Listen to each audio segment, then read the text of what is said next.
Hermanos, Dios los bendiga a todos en el nombre del Señor Jesucristo. Vamos a continuar con los vendavales de la vida. Y vamos a decir conceptos que ya hemos expresado, ¿no? Que el miedo o temor o los problemas que nos enfrentamos suelen conducirnos a la angustia, que a su vez puede ocasionar una mala respuesta ante un peligro real o imaginario que nos causa daño. Ahora, con respecto a la historia de la cristiandad, válido es decir que las más calificadas victorias que hemos obtenido han sido precedidas de momentos sumamente tormentosos.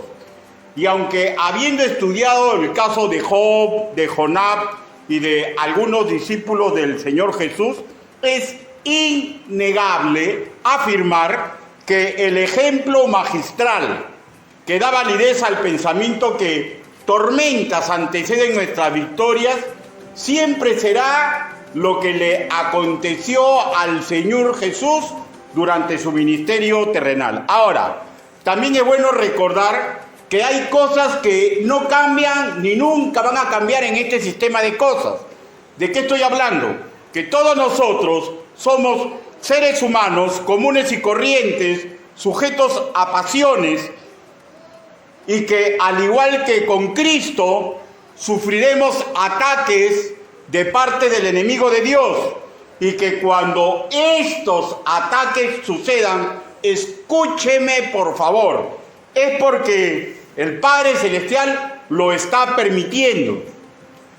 Entre las cosas que tampoco cambian está en que la educación que se nos ofrece mediante las Escrituras, en Romanos capítulo 15, versículo 4, no implica que es magia a nuestro favor, sino es una educación que lleva un objetivo, escúchenme, un intento de convencernos que apreciando, estudiando e imitando las reacciones correctas de los hombres y mujeres que Dios permitió sufran vendavales, tormentas y tribulaciones, es la forma, el método que Dios ha instruido para que esto derive en nuestra propia consolación. No puede ser consolado una persona que tira la Biblia y la vuelve a recoger solamente para el domingo. Es muy pobre la consolación que va a tener. Es muy pobre la consolación que va a tener, aunque es magnífica porque es directamente la palabra del Señor. Pero tenemos que comprender que tenemos que tener contacto con las Escrituras en forma sistemática, mínimo interdiario. Digo mínimo. Bueno.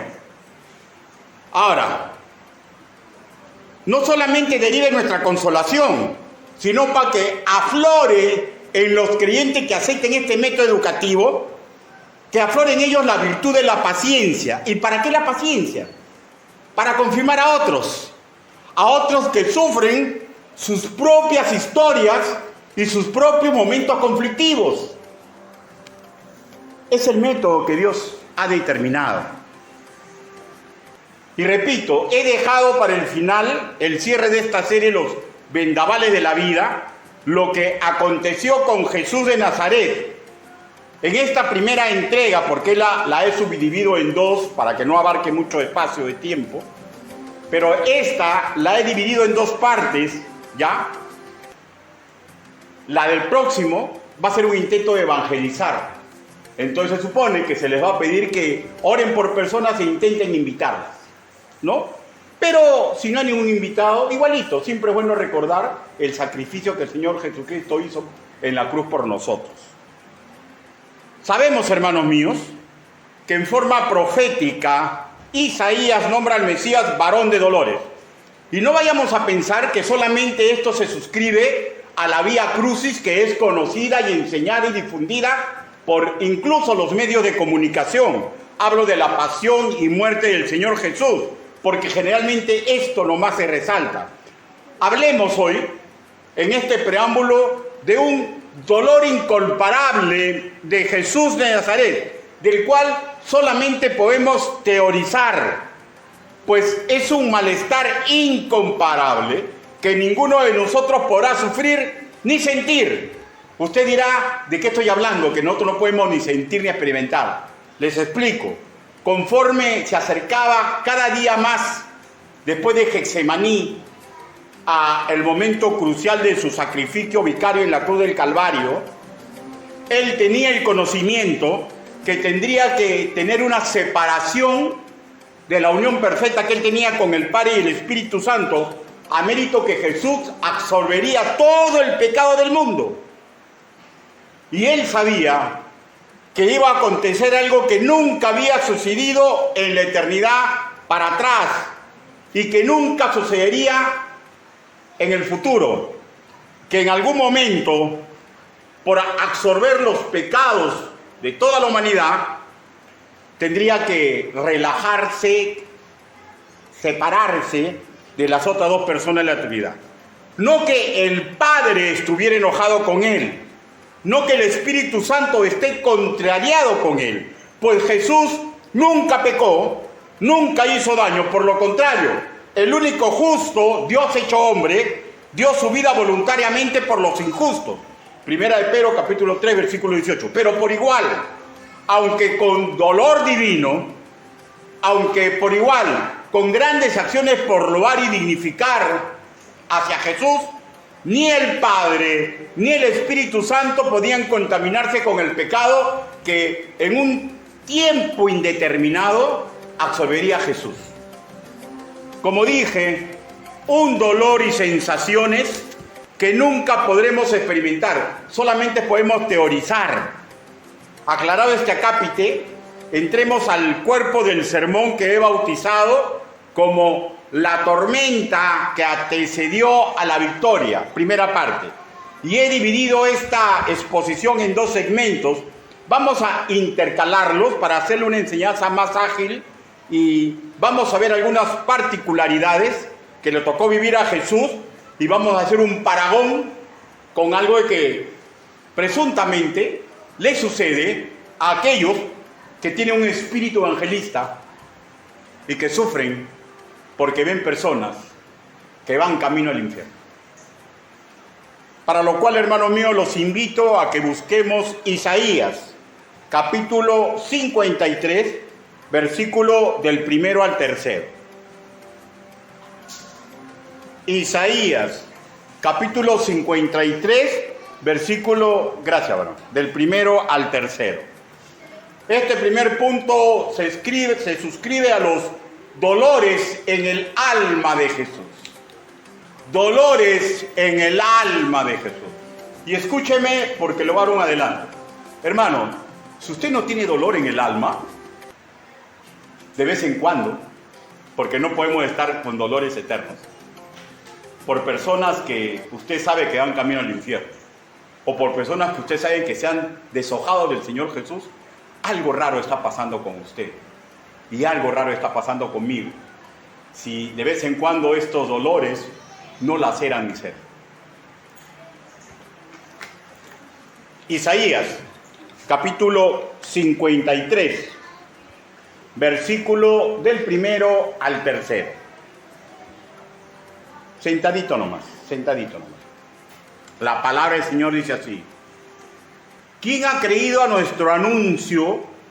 ¿Y sobre quién se ha manifestado el brazo de Jehová? Subirá cual renuevo delante de él y como raíz de tierra seca. No hay parecer en él, ni hermosura. Lo veremos más inatractivo para que le deseemos. Despreciado y desechado entre los hombres. Varón de dolores, experimentado en quebranto, y como que escondimos de él el rostro, fue menospreciado y no lo estimamos. Permítame guiarlos en una oración congregacional. Bendito Padre Celestial, mis hermanos aquí reunidos y todos los que escuchen este mensaje, comprendemos a cabalidad que no existe hombre digno de predicar ni enseñar su evangelio. Señor, pero usted ha permitido que exponga el día de hoy. Hable, Señor Yahvé. Permita que el trabajo que he preparado golpee la mente de mis hermanos y a mí me haga recordar, Señor, que debo imitar a Cristo porque usted por eso me dio el amor que Él tiene. El amor que Él manifestó en su tiempo ministerial y que sigue manifestando en la actualidad. Háblenos, Señor Yahvé, porque estamos dispuestos a escuchar su perfecta voz. Así le pedimos, así le suplicamos en el nombre del Señor Jesucristo. Amén. En el verso primero dice: ¿quién ha creído a nuestro anuncio que habla proféticamente de Jesús de Nazaret, de la cruz, el vía crucis que él siguió, el sino de su ministerio? Pero este pensamiento bíblico me hizo recordar al profeta llorón, Jeremías. Jeremías pasó todo su ministerio en Judá y nunca vio un solo arrepentido en su pueblo. Solo le fue permitido apreciar cómo era sometido el reino de Judá y cómo sus príncipes y la mayoría de habitantes fueron desarraigados de la tierra prometida. Qué doloroso debió ser el ministerio de Jeremías. Hablo de apreciar que ni siquiera sus familiares creyeron el mensaje que él anunciaba. Pregunto en Paragón, ¿será diferente apreciar al padre, al hijo, al cónyuge, a los amigos que continuamente rechazan el trabajo vicario en la cruz? ¿O será diferente si parecían que ya eran de nosotros, andaban entre y con nosotros y de repente después de un tiempo como que retroceden, como que ya no ven atractiva la fe de Cristo, como que les comienza a pesar las exigencias del servicio y los sufrimientos que ya comprenden porque están siendo predicados en la sana doctrina, que vienen acompañados por vivir pegados al Señor. ¿Es que acaso no hay punzada de dolor en nuestra alma cuando estas cosas acontecen? ¿Es que no hay dolor en nosotros cuando es notorio que aquellos que queremos, que hemos estado discipulando, entrenando, parece que comienzan a preferir la gloria y la honra que la humanidad infiel les ofrece? Si un cristiano es devoto, sufre, aunque en la mayor tiempo de su vida descanse en el Señor. Y de vez en cuando las cuencas de sus ojos se llenan de lágrimas cuando se acerca ante el trono de la gracia a pedir por aquellas personas. Y suena raro que a un creyente que esté siendo discipulado en la sana doctrina esto no le acontezca. Suena raro. Del Señor Jesús se dijo en el versículo 3, volvemos a leerlo por favor: despreciado y desechado entre los hombres, varón de dolores, experimentado en quebranto, como que escondimos de él el rostro, fue menospreciado y no lo estimamos. Es que no hay dolor al saber que ese desprecio, ese desechar el mensaje del Evangelio, implica que esas personas que conocemos viven contentos andando como ovejas sin pastor, y que esto sabemos, si estamos criados en la sana doctrina, que implica que caminan voluntariamente al ocaso más terrible para su vida, a saber, infierno, y luego por los siglos de los siglos el lago de fuego. ¿Es que acaso el corazón tierno de Jesús de Nazaret no sufrió por los robos de Judas o por las palabras hipócritas de él cuando criticó a María, hermana de Lázaro, cuando lo ungía con perfume de nardo puro? Registrado en Marcos capítulo 14, versículo del 3 al 9. No lo busque, escúchelo más. Él se contrarió, hubo un dolor en su alma, no por la nula consideración a su persona, sino que lo que hacía Judas significaba su dureza de corazón, que si no cambiaba de rumbo, lo terminaría enrumbando a lo que sabemos que sucedió, su fatal y última traición y perdición final. ¿Cómo pensar que Jesús no sufría en ese momento cuando Judas manifestaba esta negrura de corazón? Hermanos, usted no llora en silencio o no tiene un bajetón emocional cuando ve personas tan hermosas en el mundo que por sus acciones sabemos claramente que van camino al infierno. ¿Es que acaso Jesús no deseaba que se salven los fariseos, los escribas, los 6 ciegos que no regresaron con él una vez que justamente dejaron de ser ciegos? ¿No es acaso que por ellos hizo milagros y señales para que intuyan su naturaleza divina? ¿No es acaso que por ellos endurecía y adornaba la palabra cuando la ocasión lo ameritaba? ¿Para qué? Para que disciernan que era el Cristo, que por años y años estuvieron esperando, que su presencia entre ellos fue para ofrecerles y enseñarles el camino a la vida eterna. Juan capítulo 20, versículo 13. O pensamos que solamente esto ocurrió por nosotros, porque la Biblia dice, lo que fue escrito para nuestra enseñanza, para que comprendamos que Jesús es el Cristo y así obtengamos vida eterna. Pensamos que lo que él hacía no tenía el mismo objetivo con ellos.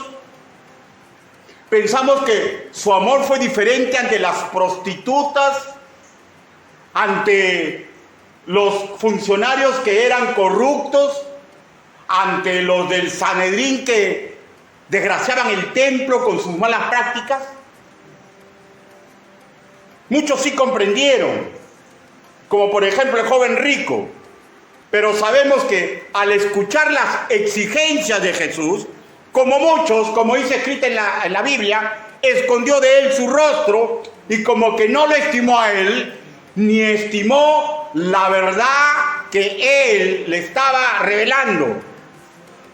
Óigame, y esto incluso le parece, dice experimentado en dolores, no dice dolor, en dolores.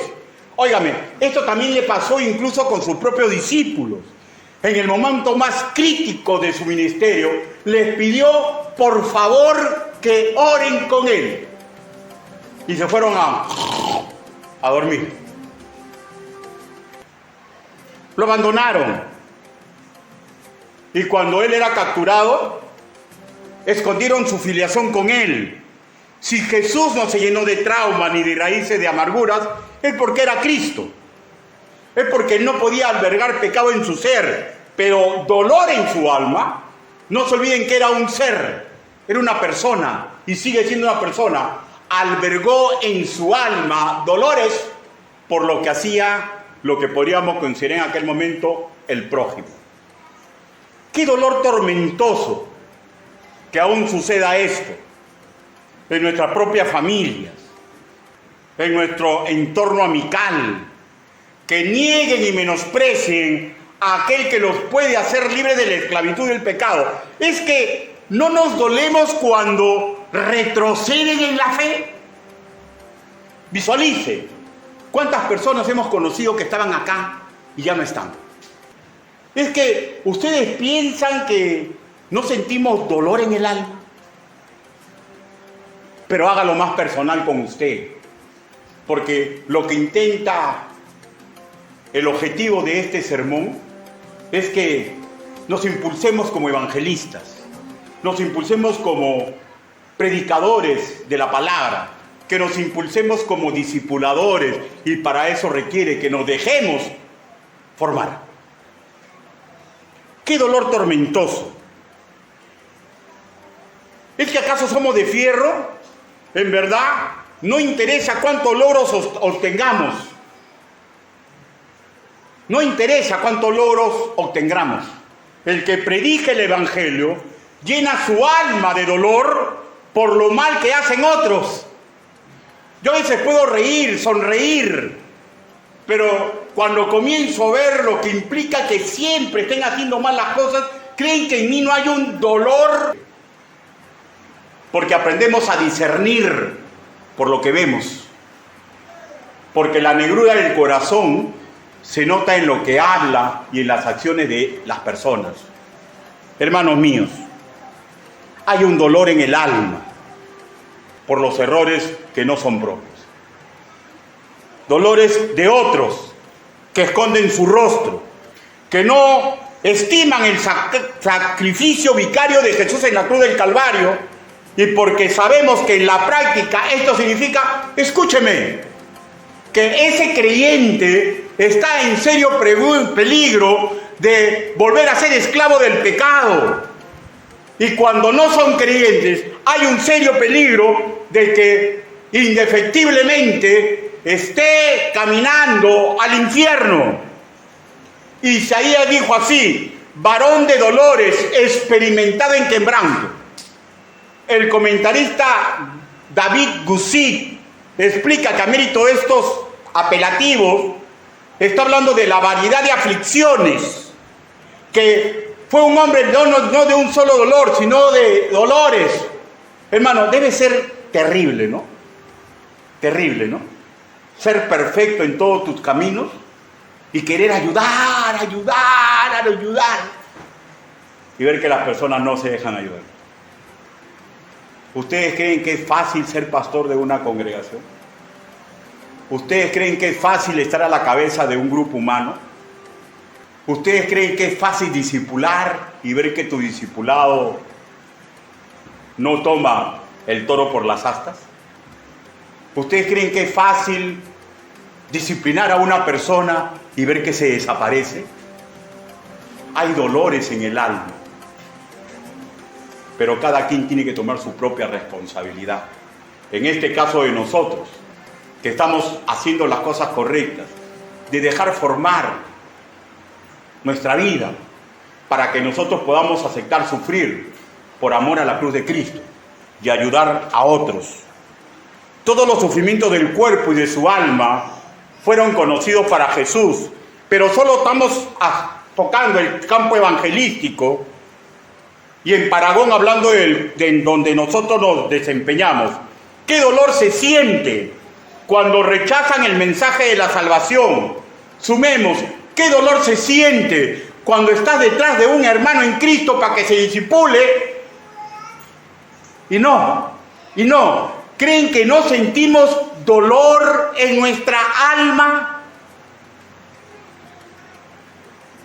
¿Es que acaso podemos pensar que el corazón de Cristo no sufre aún en la actualidad por lo que ocurre con algunos de los hermanos de la iglesia? ¿Es que el corazón de Cristo no sufre cuando el pastor comete errores que son pecados? ¿Es que no sufre? Sí, sufre. Porque no ha dejado de ser una persona divina, pero persona. Ahora veamos el segundo punto, la exaltación de Jesús sin importar los dolores del alma. Y en Paragón veamos cómo podemos ser exaltados pese al dolor continuo de ver que parece que aramos en el mar y sembramos en el desierto.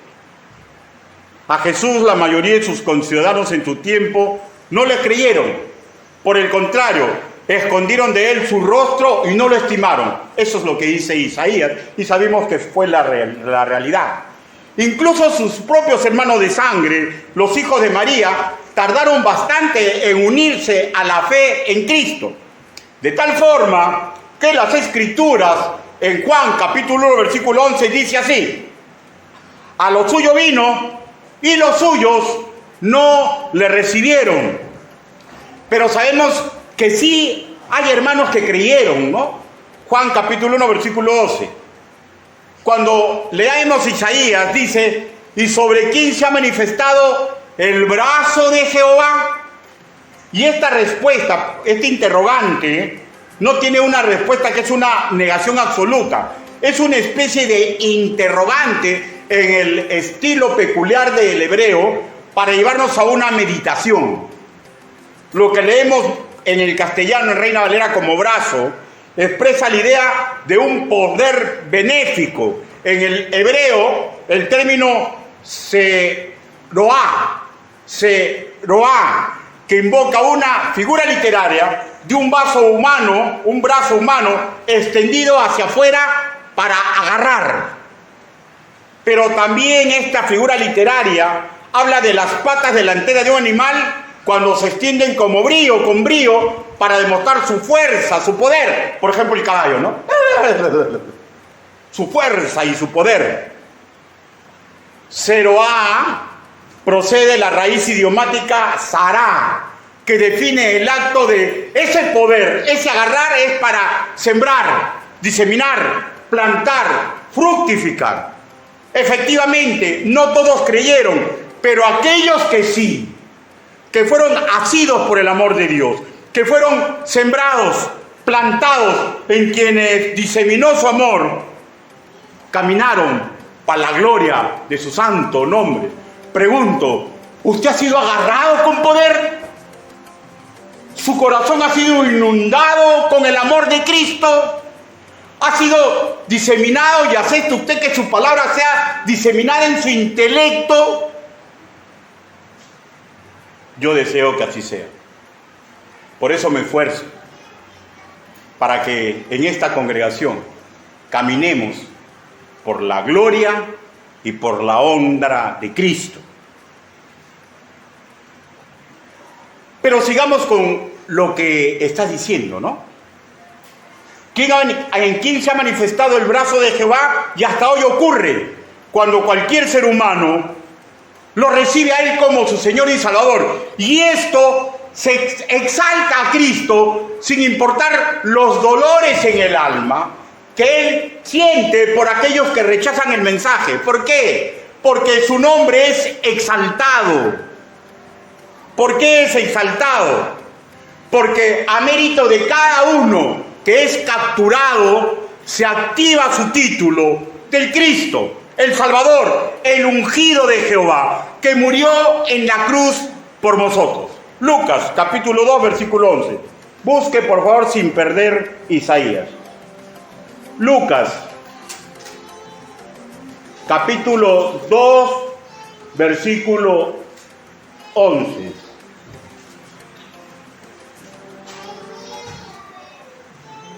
Ese agarrar con poder exalta su santo nombre. Que os ha nacido hoy en la ciudad de David un Salvador, que es el Cristo, el Señor. Ahora, permítame leerles Hebreos capítulo 5, versículo 9, pero está claro, ¿no? Su nombre es exaltado, su persona es exaltada por esa labor de ser el Cristo, el Salvador. Escuche, Hebreos capítulo 5, versículo 9. Y consumada su perfección, llegó a ser autor de la salvación eterna para todos los que le obedecen. Pregunto, ¿usted le ha obedecido al Señor y aceptó su misericordia en su gracia? Si así fue, y si usted quiere ser exaltado, tendremos que luchar por los demás. Cristo fue menospreciado, resistido, y a mérito de esto sufrió su tierna alma. No por heridas emotivas ni raíces de amargura, sino porque quienes decidieron vivir así, como ovejas sin pastor, era un vicio de su destino fatal. Pues sabemos que sin arrepentimiento se hace inútil el trabajo vicario en la cruz que realizó por todas estas personas. Y Dios sufre. ¿O creen que Dios no sufre cada vez que alguien se va al infierno? Porque si no sufriría, ¿para qué nos manda a predicar?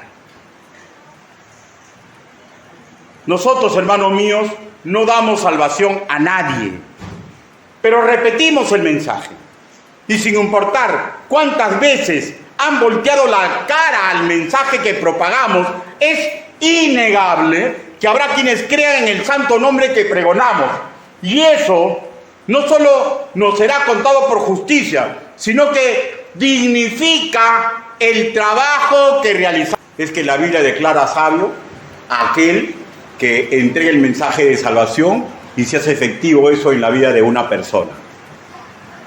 Hermano, sobre el trabajo que realizamos, muchas veces pensamos y sentimos como que sembramos en el desierto, o como que aramos en la mar.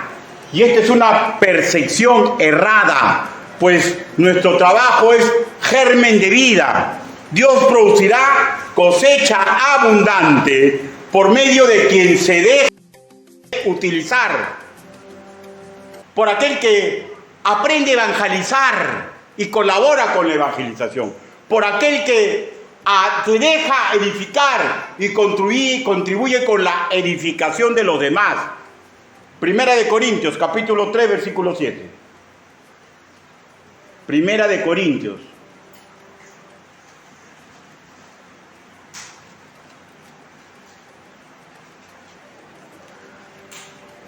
Primera de Corintios. Capítulo 3, versículo 7. Así que ni el que plante es algo, ni el que riega, sino Dios que da el crecimiento. Hermanos, nosotros no damos vida. Nosotros trabajamos para el Señor. Nosotros no engendramos. Nosotros colaboramos con Dios. Pero tenemos que aceptar, dejarnos utilizar. Hermano, un creyente que todavía no comienza a marchar por Cristo, es un creyente que todavía no ha comprendido ni lo mínimo del amor. Porque marchar por Cristo implica sufrimiento, implica menos fuerzas físicas, implica menos dinero, implica menos tiempo. Marchar con Cristo es un sacrificio. Y tenemos que colaborar. Porque la salvación no es del hombre. Porque la salvación, sabemos, es de Dios. Pero nos ha dado a nosotros el privilegio de involucrarnos en esta bendita y perfecta obra. Todo ese dolor por el Evangelio, de las 3 conversiones, ¿no? ¿Acuerdan? Todo ese dolor por el Evangelio, todo ese esfuerzo para que se disemine la verdad de Cristo, todas las heridas que nos infligen cuando nos rechazan a nosotros como mensajeros, cuando nos rechazan como compañeros, cuando nos rechazan como amigos, cuando nos rechazan en cualquier ámbito, no implica que nuestro trabajo es estéril. Hermanos, yo hasta ahora recuerdo una vez que le había echado la puntería a mi compañero de ronda y le estaba evangelizando y subieron unas damitas a mi carro de policial. Y ellas decían que se había perdido su hija y su nieta, estaban la madre y la abuela. Y la chiquita esta estaba en su primer ciclo de universidad. Y ella preocupada porque vivían en Surco y la chiquita se había perdido en la frontera con San Isidro, Miraflores, no me acuerdo muy bien. Entonces la hice subir a mi carro y le digo, como ustedes la conocen, ustedes vean, vamos a rondar despacito, pero si la ven nos avisan para bajar e intervenir. Y estuvimos rondando y ellas mirando una a cada lado, nosotros despacito, yo le seguía compartiendo al chofer del Evangelio. Y cuando llegó el momento crucial, ¿quieres recibir a Cristo? Me dijo, jefe, todavía no, pero está bacán lo que usted me cuenta. Y de repente la señora me dijo, jefe, nos acaba de llevar mi hija, ya está en la casa. Fue un problema con el carro con que estaba yendo. Ah, ya, señora, muy bien. Entonces, ¿quieren bajar? Forcito, ¿podría dejarnos donde nos recogió? Claro. Y la dejamos en la frontera, pero la frontera en los distritos era una zona peligrosa. Entonces le digo, mire, el carro no puede salir, dice, pero su carro pasa allá, el carro se va a estacionar acá y yo voy a acompañarla a la esquina para que usted tome el carro. Y las acompaño. Yo las acompaño. Y cuando estamos ahí esperando, pasa el carro. Señor, ¿este es el carro? No, es que todavía no nos queremos ir. ¿Por qué? Hemos escuchado lo que usted le decía a su compañero. Pregunto, ¿nosotros podemos recibir a Cristo? Si crees, puedes. Y le dice un recuento, les dice lo que habían comprendido y que habían comprendido todo. Porque su vista estaba en la calle, pero su mente, cerca de tu corazón, está la palabra. Y en la calle recibieron ambas a Cristo. Y les dije, vayan a congregar a una iglesia. Porque nuestro trabajo no es estéril. Hermano, todo el sacrificio que usted hace en cualquier departamento de la iglesia, en cualquier actividad, parece que es estéril, parece que los jóvenes vienen menos, parece como que no, ¿qué pasa, no? Y eso hace que tu corazón te desgasta, pero no lo permitamos, porque yo les aseguro, el trabajo del creyente que evangeliza, que edifica, no es estéril. Hay corazones humanos en los cuales sí o sí influenciamos para su bien. Y eso, repito, nos dará gloria en la mano divina.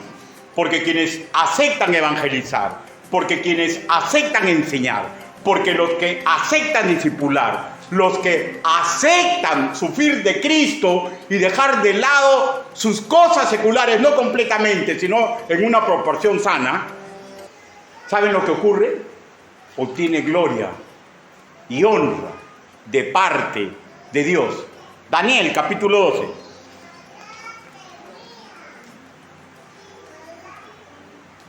Daniel, capítulo 12.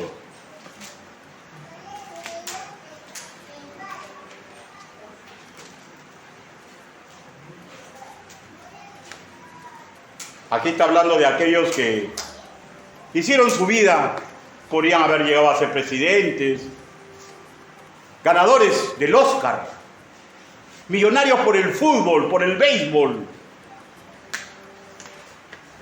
científicos con el Nobel, pero que no hicieron nada por Cristo. Yo sé que no es el caso de ninguno de ustedes, pero miren lo que dice de ellos. Y muchos de los que duermen en el polvo de la tierra serán despertados, unos para vida eterna. Y yo espero que todos los de acá sean creyentes y sea esto para ustedes, pero la verdad es que y otros para vergüenza y confusión perpetua. Pero aquellos que decidan involucrarse, ya no solamente pasar por agua caliente, sino para aquellos que decidan involucrarse en la obra por la cual el Señor Jesucristo murió en la cruz. Escuchen por favor, versículo 3. Los entendidos resplandecerán como el resplandor del firmamento, y los que enseñan la justicia a la multitud como las estrellas a perpetuidad eterna. Óigame, ¿no es maravilloso que Dios diga eso de aquellos imitadores de Cristo que sufren porque dejan su tiempo, que sufren porque ganan menos dinero, que sufren porque no hacen lo que hacen sus demás compañeros? Dice el Señor que vamos a brillar a perpetuidad como las estrellas. Si ese no es honor y gloria para un ser humano, yo ya no sabría decirle qué es.